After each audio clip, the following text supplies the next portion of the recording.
officially welcome.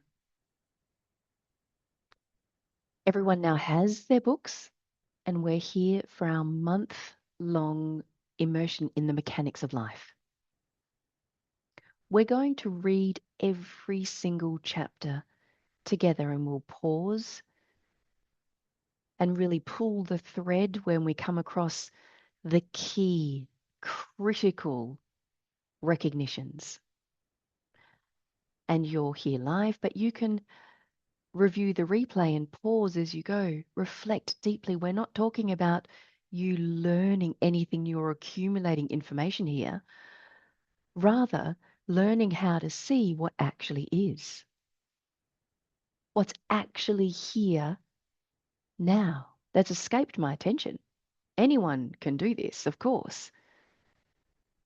Reality, aka heaven, is not hidden.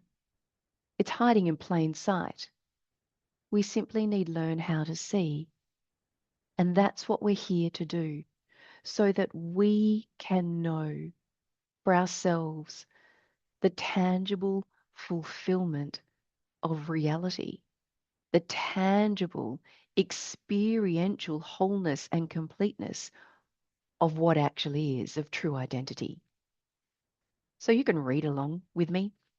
You can sit back and be read to. We are referring to the mechanics of life. And we're going to start at the beginning. And each session will be a reading of the chapter, and then we'll take a little loo stop, a refreshment break, and then you can come back for the Q&A component where we will roll up our sleeves. You're here because you're genuinely, sincerely wanting to know what actually is. The world holds nothing that I want, as A Course in Miracles says so eloquently. You're already wise enough. Eyes off the world, stepping into the secret place of the Most High is the only place from which we will see aright, from where true vision is effortlessly, naturally, organically restored. No trier, no doer. In fact, we're completely done with practice. We're here only to be here now fully. Separation dissolved. As scripture tells us, the former things pass away. That's not an effort that you make. It's natural in reality for misperception to be completely resolved and replaced by truth, just like a mistake is sorted, fixed in with the correction, by the correction, and we're responsible for the correction. That's what A Course in Miracles tells us. We're not responsible for the error, we're just responsible for the correction. And so we are standing here in integrity, in honesty with what is, not refusing what is any longer, but settling here in reality to let it very naturally reveal. And you cannot fail because it's what you already are. So today we're going to start with the foreword, the crisis of context. And as I said, we will read the entire book, and I'll add anything that seems to be appropriate at the time. And then we'll get into discussion. So please hold all of your questions until then, and we'll just go for it. No holes barred, no holding back.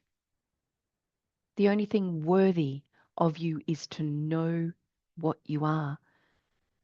There is no living until you do. So let's get into it. The foreword, the crisis of context. You're reading this because something isn't working. Something just doesn't feel right.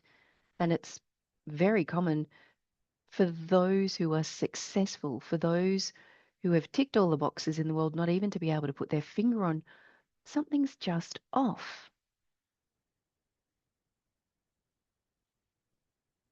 You're likely very successful by typical standards, and there may be no obvious reason for feeling this way. Or perhaps you're keenly aware of a deep ache, alerting you to the fact that genuine, permanent fulfillment hasn't yet arrived, despite your high voltage worldly achievements and attainment. You can do with the best of them. You may even be reading this because you're wise enough to know the way of the world as it is, commonly perceived, is off. And you've got an inkling there's a better way. There is a better way, and that's why you're here. Maybe it's the anxiety that wakes you at 3 a.m., doom scrolling through news and social feeds that confirm your worst fears. Maybe it's the therapy, endless personal growth, and self-actualization that helped you understand your trauma but didn't free you from it.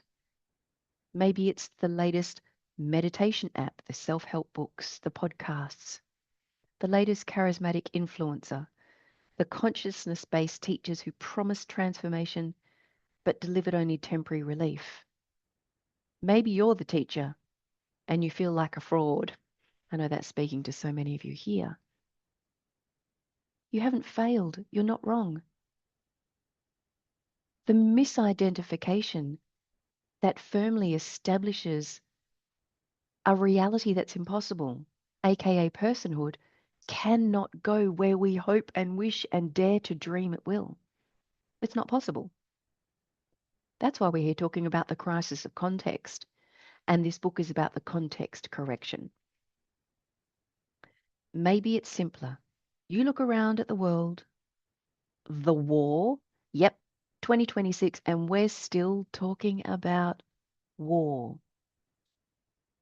The violence and political chaos, the economic precarity, the environmental collapse, the latest superbug, the mental health epidemic, cyber threats, danger and tragedy of all kinds. And you sense that all worldly solutions are missing something fundamental because they're still needed. And they are. Every system humans have built to solve our problems, called psychology, medicine, education, security and safety, politics, economics, religion, innovation, something potential, even modern spirituality, operates from the same flawed premise that consciousness is divided, limited, and personal. That you are a separate entity operating in a world of other separate entities, all competing for limited resources, all vulnerable to harm. Humanity is operating from inverted context. They see the world as broken, suffering is real, life is difficult, not because reality is broken, but because we're looking at it through the wrong premise, wrong context. The Bible was the original operating manual for living in right context, not as religion, it was never meant to be. Not as moral teaching, but as the mechanics of life itself. How reality actually operates when you understand what you are and how consciousness functions. So we're going to stand here together, sit here together, join together in being the scientist of the present, of here now, of what I am, of what actually is. Nothing more and nothing less. We're just looking at how life works.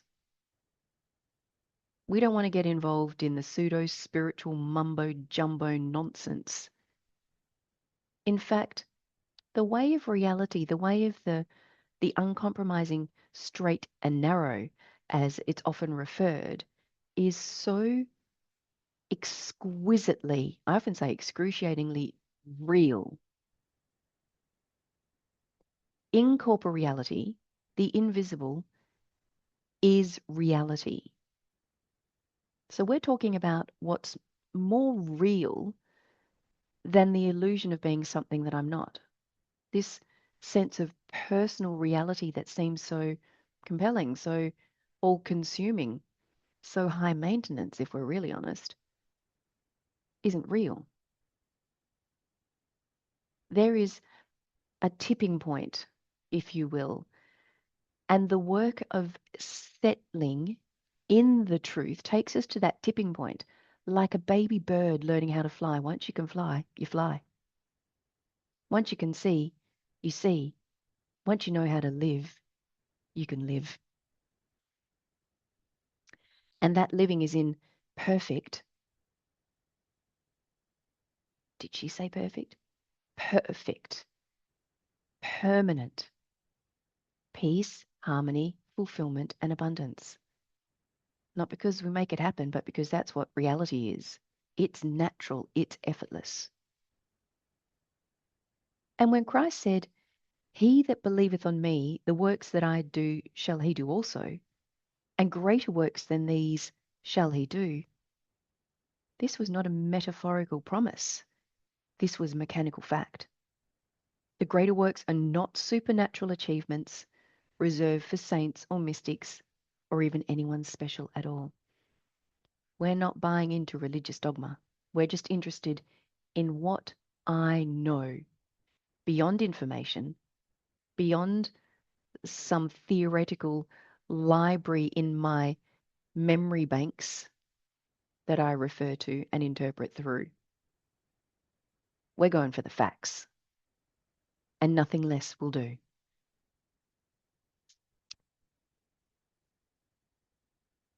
So the greater works are not supernatural achievements reserved for saints or mystics or even anyone special at all. We've got to understand that no one's special. There's no special here.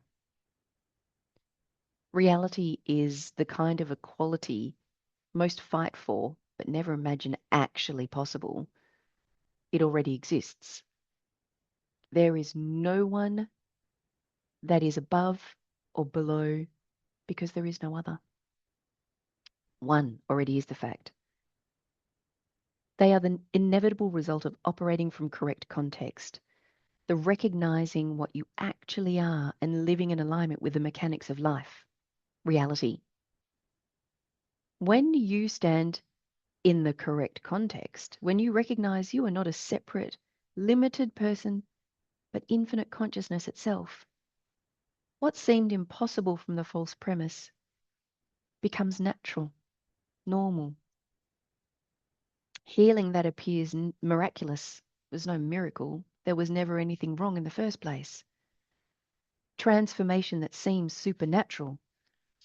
Clarity that seems beyond human capacity. Supply that appears effortlessly. Problems that dissolve without force. There's no doer, there's no trying. Not because you've developed special powers, but because you've removed the only obstruction, the false identification as something other than what you are. So this book will show you why operating from wrong context produces and perpetuates the exact problems we're trying to solve and is factually incorrect. It's like continuing with a mistake in a maths equation and wondering why you get the wrong answer all the time. And how correcting the context not only changes everything, but makes the greater works inevitable, guaranteed, because it's normal, it's natural, it's not something special.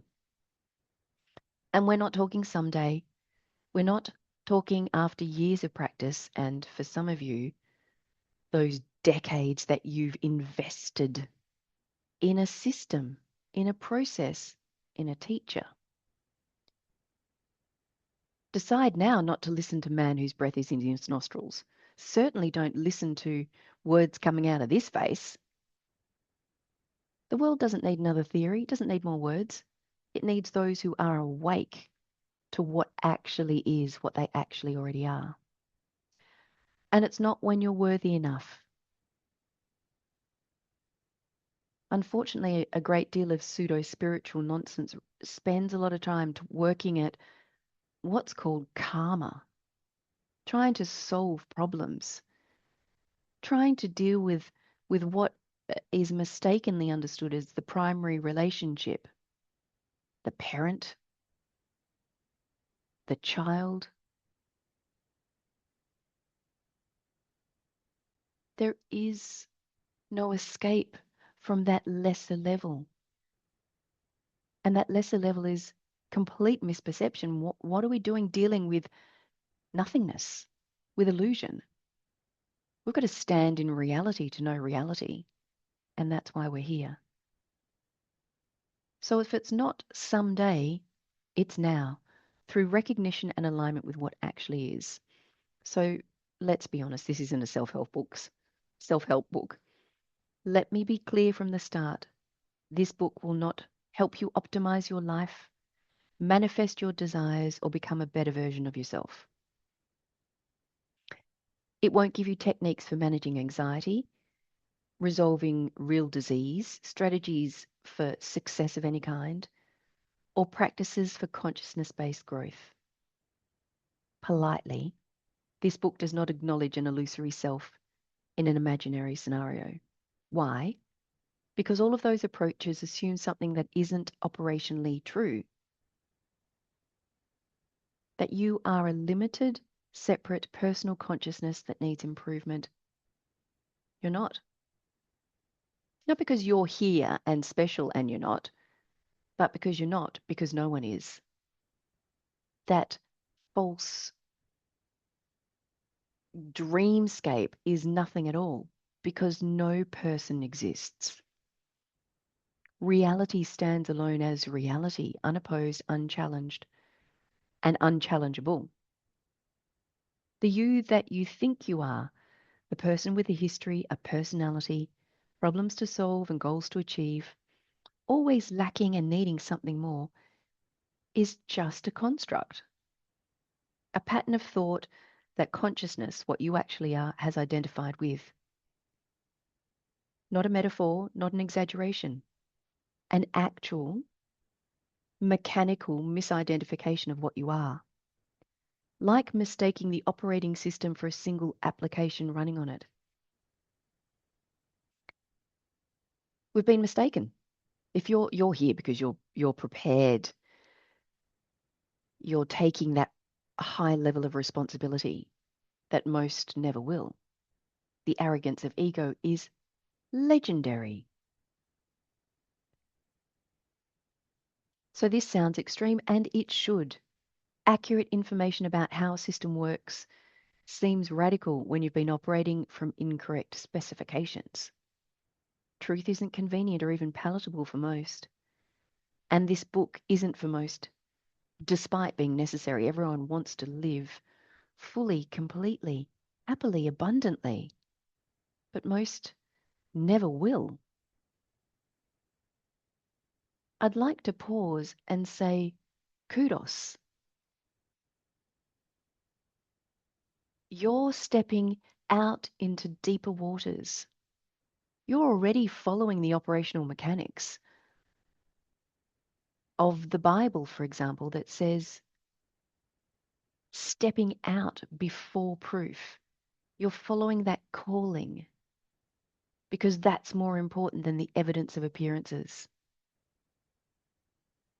And what you can know is that is the self realizing itself. You can already take that mistake in the equation that is and, the word and, the trick of duality. It's done. It's over the minute you recognize one is. So this book will show you that you've never lacked a thing. Your eternal perfect fulfillment has always been right where you are, never anywhere else, nearer than breath, closer than hands and feet. We often say that the truth has always been hiding in plain sight, but will you look? Available to be fully tangibly known and lived now. So let's get into the real crisis. We're facing multiple crises simultaneously in the world. Climate change, political polarization, economic inequality, mental health collapse, technological disruption, health, of course, with the next pandemic, and security.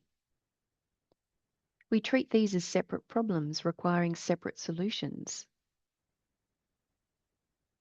We're wrong. We don't need another task force.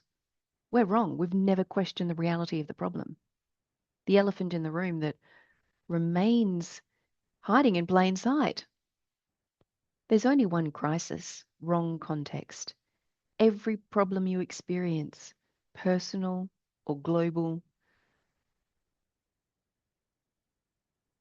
yeah, just everyone keep your questions till the end. We'll get right into this and we'll take as long as we need. We'll be here for hours if you'd like to be. Every problem stems from the same operational error, looking at reality through the lens of the false premise, the belief that consciousness is divided, that you are separate, that the world is material, that suffering is real, that life is difficult.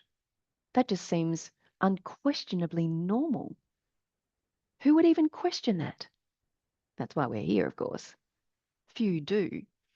There's a saying that few hear the call, although it's not reserved for the special few. Few hear, fewer still listen, and fewer still, again, actually look. Kudos.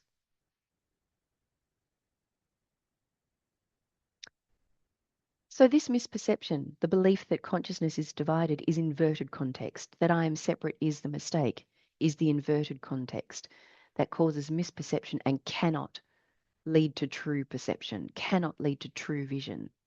It's wrong. We might not like to admit this, but you're already well beyond that. I realize so far this foreword is preaching to the choir. You're already on the page. But we have to be really clear here.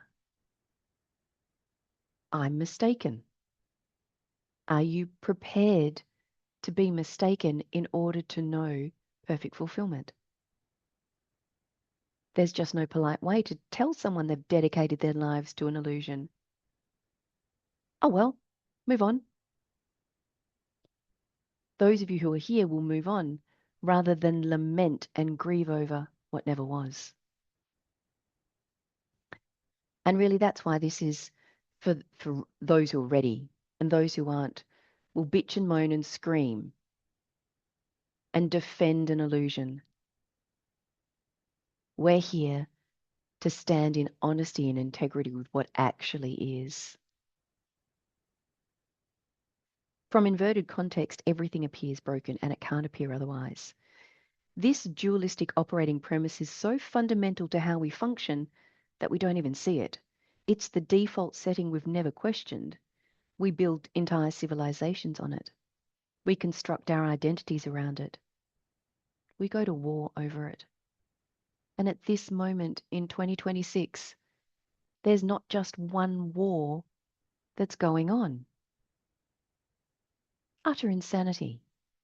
And yet, doesn't touch reality. That's the whole point. Not to mention that it's factually incorrect. You actually already do intimately know this and can recognize this right here and now, right where you always are as you really are. Truth remains veiled despite its omnipresent fact, simply because we're distracted by misidentification, by wrong context. So why old systems don't work? Psychology tries to heal the divided self by understanding it better. But understanding wrong context doesn't correct it. It just makes the error more elaborate. The context remains inverted. You are broken and need fixing, or at the very least managing.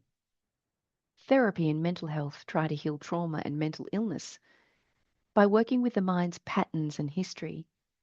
But when the context is identification with the person who was traumatized, all therapeutic work reinforces the patient identity. The context remains inverted. You are the person with the problem who needs real healing. Medicine tries to cure disease by treating the body as a material object, subject to deterioration and illness. But when the context is that you are the body, all medical intervention reinforces identification with a vulnerable, mortal form. The context remains inverted. You are material, an independently existing physical unit, subject to decay and must battle disease. We're talking about the cause that is effect. The cause is always effect. They're one and the same. But when the cause is mistaken, let's put this plainly, when identity is mistaken, the effect matches. That's why in true identity, it looks like we've got a dream gifted life somehow. Not true. Life is always being what it is.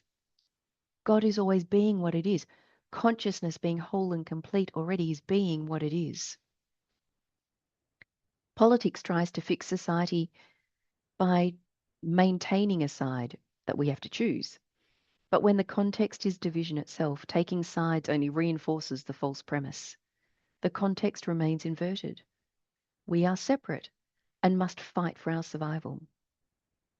Economics tries to create prosperity by managing scarce resources among competing interests.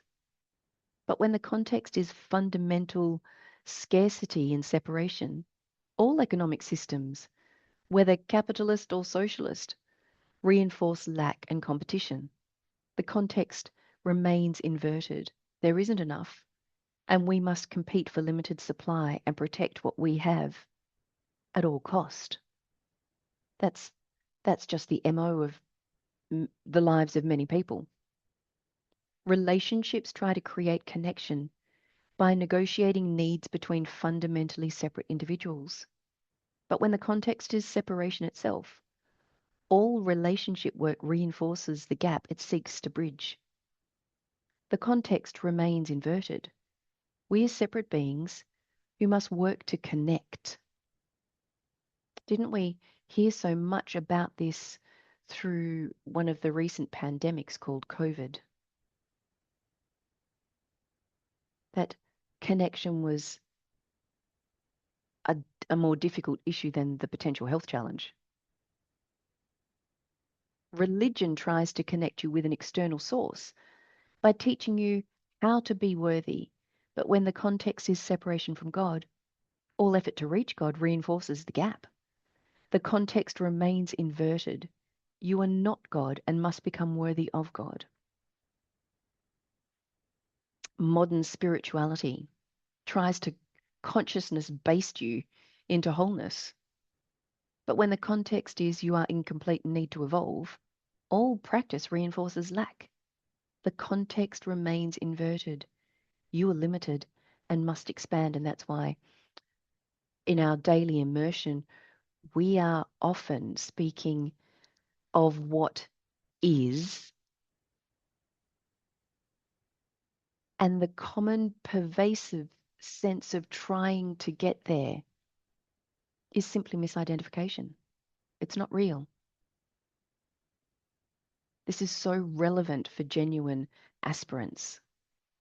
And I'm sure we'll get into this in our Q&A. All of these systems fail not because they lack the right technique, but because they're operating from wrong context. They start with the problem. They accept the inverted premise that consciousness is divided, that you are separate, that reality is broken somehow, and then try to fix it, bridge it, heal it, or consciousness based it.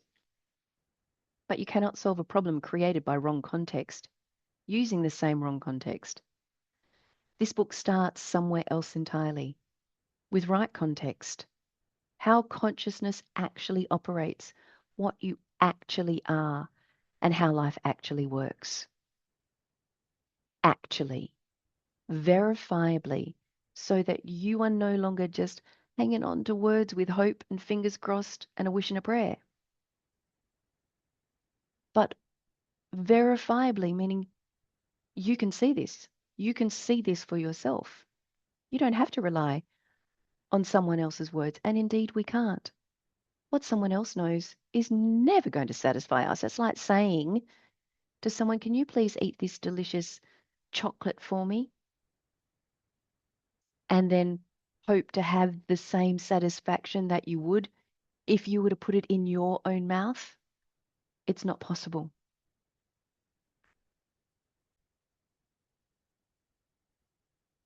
So let's get into what we're talking about here, the realness of recognition versus just accumulating information.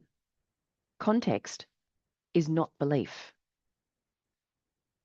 You're not being asked to believe, to think a certain way, to buy a certain philosophy.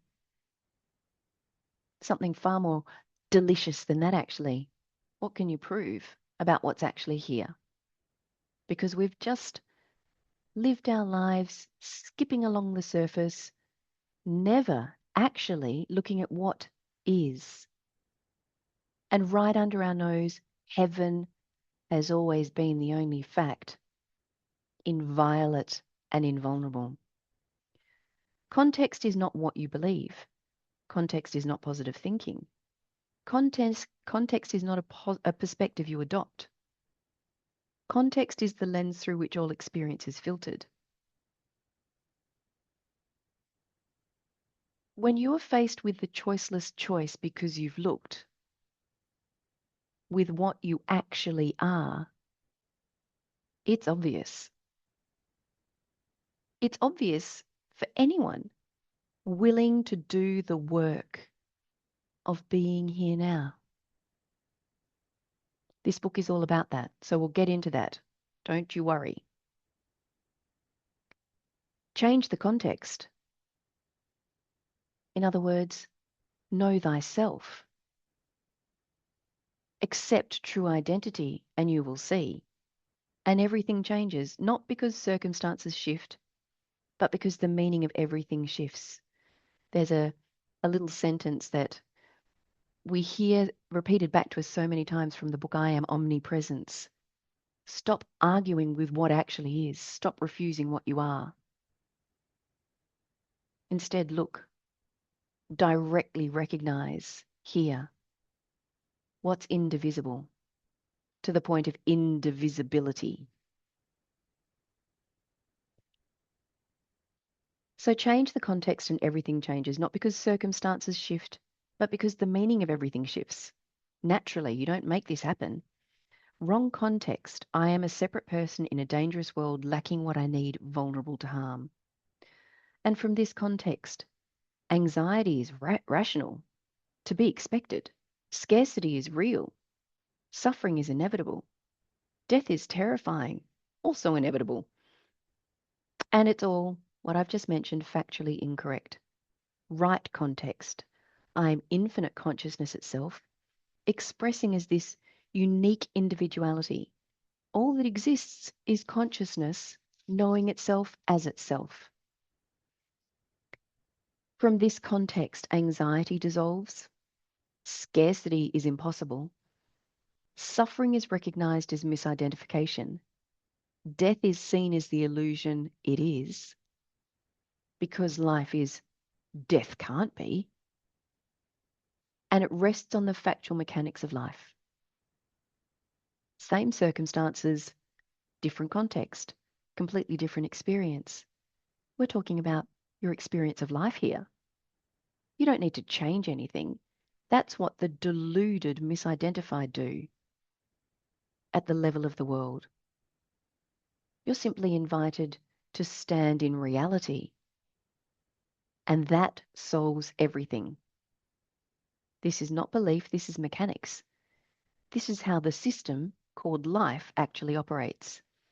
And when you understand the mechanics, when you recognize right context, everything that appeared broken is revealed as perfect, exactly as it is. And it can't be otherwise. So what this book is, this is a book about the mechanics of consciousness. Not your consciousness or my consciousness, but the single, infinite, indivisible field of awareness that is all there is. Some call it God. Some call it consciousness. Some call it mind or being or the absolute, and I'm here to tell you the name does not matter. We're not here to pick up specific lingo and talk in a certain way and sit on a little pedestal of spiritual information. We're here to know the truth beyond doubt, beyond conjecture, beyond debate, but to live in the constance, in the constancy, in the permanency of happiness. Reality.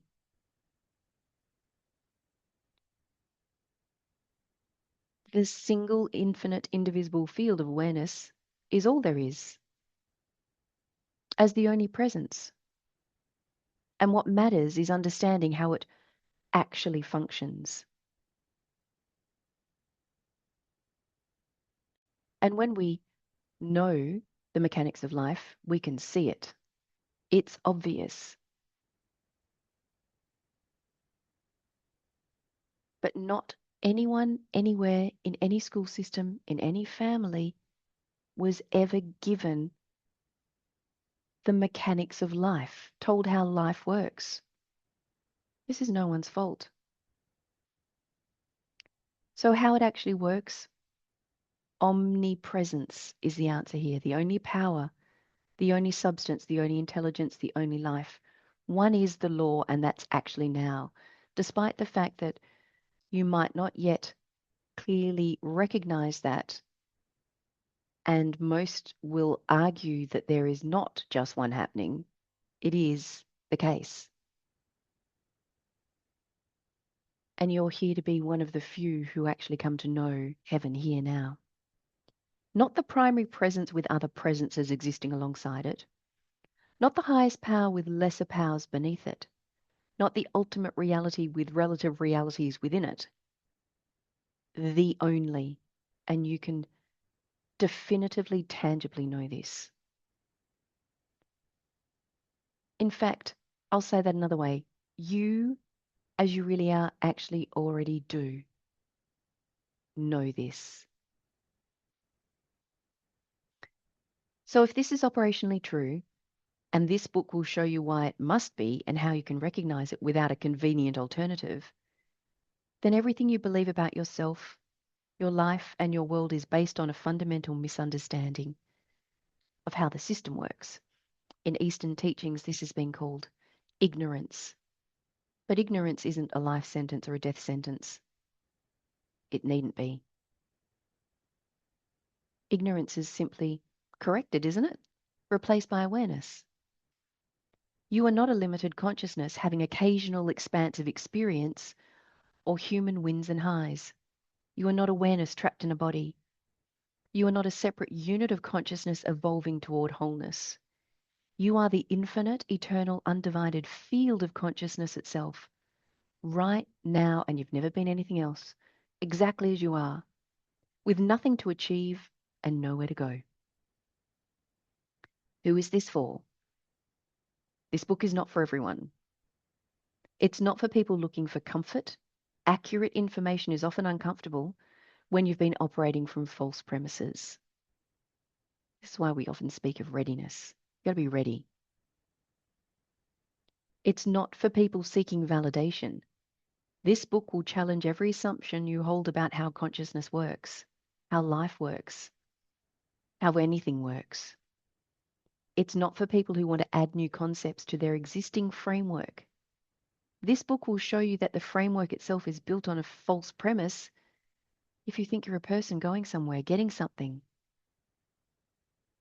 This book is for those who are ready to question their operating assumptions, who sense that something is fundamentally wrong with how consciousness, life, has been explained to them, who are tired of solutions that don't solve permanently and answers that don't satisfy definitively.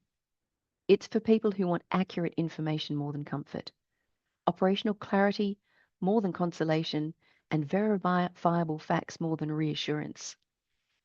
If that's you, you've already signed up for a whole month of this. You're here already. Keep reading, keep listening. If it's not, this book will frustrate you. Put it down, come back when you're ready. I just want to spend a moment there. If you happen to get frustrated at any point, triggered, irritated, I stand with you and celebrate.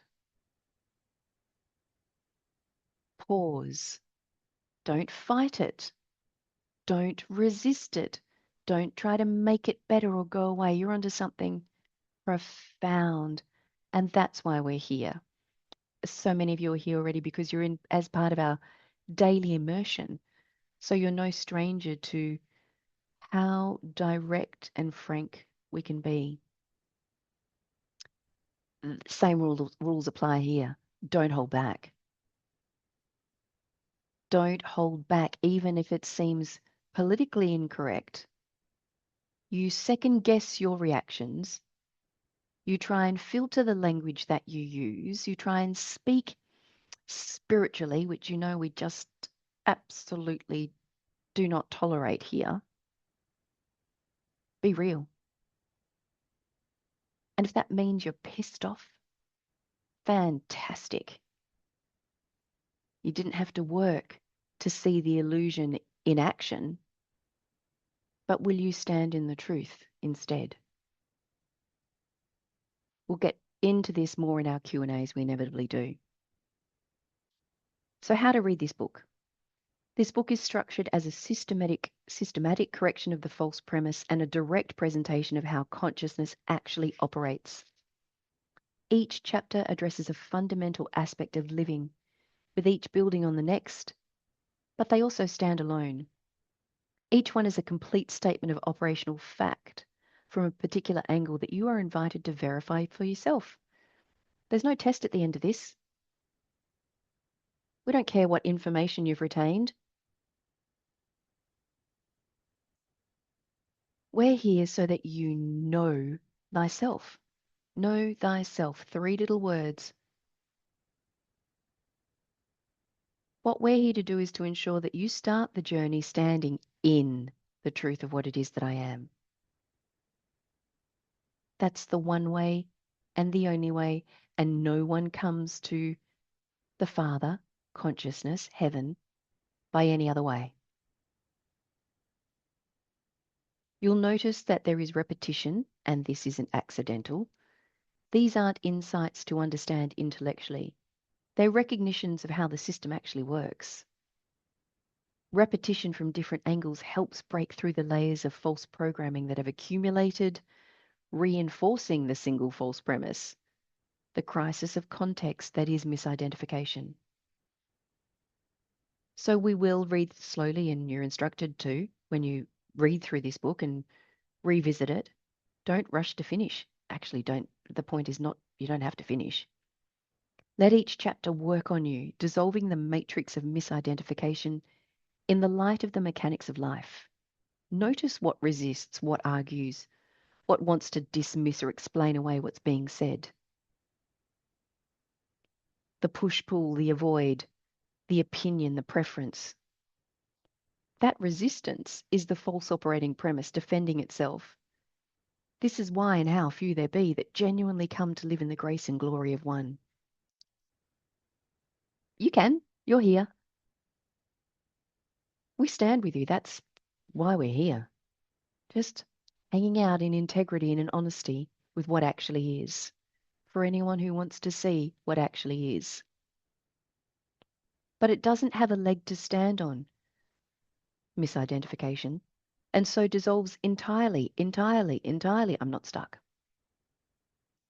I'm just actually shining the light on the most common misperception, the myth of spiritual progress. There is no such thing as spiritual progress. And entirely, the things that were entirely are neutralized and dissolved. They don't come back no more. So dissolves entirely without remnants when the mechanics of life are obeyed. The final chapters contain 15 questions addressing practical concerns and specific situations.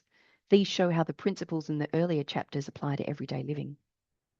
If you can accept that there is an intrinsic wisdom in operation and keep the door open for the inevitable recognition that you, is that wisdom, and it cannot fail, infinite intelligence cannot act unintelligently, you are in the right place. But let's call out a warning, and I know that we'll get into this as well in our Q&A. This book will challenge your most fundamental assumptions about how consciousness works. It has to. It's a bit like saying, I want to know what is, but I don't want to leave my comfort zone. And the comfort zone is what I know. So let's be real here. If you knew how to be perfectly, permanently happy and peaceful, you would. The reason we're not is because we hold on to absolute nonsense as an operating manual for life and living. It will question your identity, good, and thus your history, your problems, your goals, your relationships, your body, and your world, so that you can see through what isn't to what actually is, and the self-illuminating and self-luminous fact of reality cannot be avoided. What remains in the absence of ego is the pristine, immaculate self, whole, complete light. It will tell you that much of what you believe is operationally true, including you as you currently understand yourself, is based on a false premise, and the facts present the definitive answer that assures your true experience of permanent completeness. This can be destabilizing. Again, only those ready are here. If you're in acute crisis, if you're struggling with mental health issues, if you're not willing to question the very foundation of context, if you're not in a stable enough place to have your foundation shaken, this may not be the right time for this book. We can move on quickly. This isn't you. But if you're ready, if you're genuinely ready to see through the false premise and understand how consciousness actually operates, this book offers something no other book has: direct, uncompromising clarity about the mechanics of consciousness and your actual identity in the context of reality, grounded immovably in undeniable and invulnerable fact. That's the thing about the truth. It's not anyone's. It's not a thing that has an opposite. It is the all-encompassing, all-inclusive.